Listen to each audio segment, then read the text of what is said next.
নমস্কার বন্ধুরা, আজ আমি বানাবো স্পাইসি ভেন্ডি উইথ প্রন। তার জন্যে ভেন্ডিকে আমি ভালো করে ধুয়ে কেটে নিয়েছি, প্লাস নুন হলুদ মাখিয়ে রেখেছি। পেঁয়াজ কুচিয়ে নিয়েছি, টমেটো, কাঁচা লঙ্কা, আদা রসুন বাটা, মশলা নিয়ে নিয়েছি জিরে, ধনে, লঙ্কার গুঁড়ো, কাশ্মীরি লঙ্কার গুঁড়ো আর হলুদ গুঁড়ো। ফোড়ন নিয়েছি জিরে, শুকনো লঙ্কা আর তেজপাতা, নুন, তেল আর চিনি। গ্যাস জ্বালিয়ে দিলাম, কড়াইতে তেল দিয়ে দিচ্ছি। গরম হয়ে গেছে, এবার আমি ভেন্ডিগুলো ভেজে দেবো। তেল দিয়ে দেবো,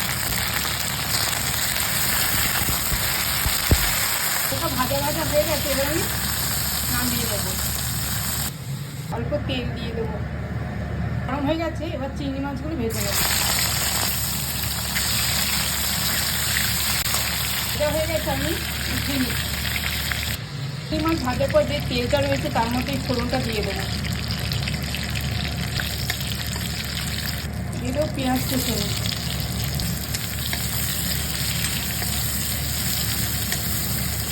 মশলাটা একটু জল দিয়ে দেবো।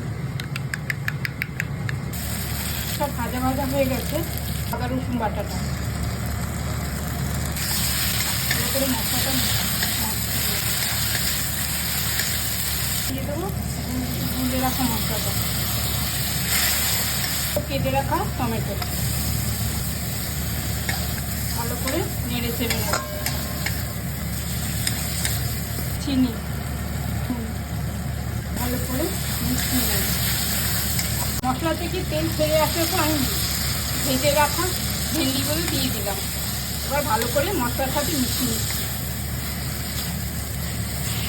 দিয়ে দেবো অল্প গরম জল।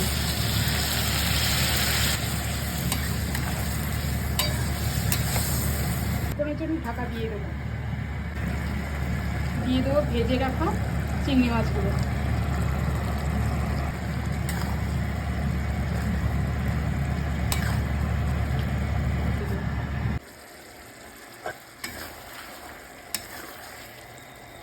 আমার হয়ে গেছে, আমি নামিয়ে নিচ্ছি। এই স্পাইসি ভিন্ডির উইথ প্রন রেসিপিটা যদি আপনাদের ভালো লেগে থাকে তাহলে অবশ্যই লাইক করবেন, কমেন্ট করবেন। নমস্কার।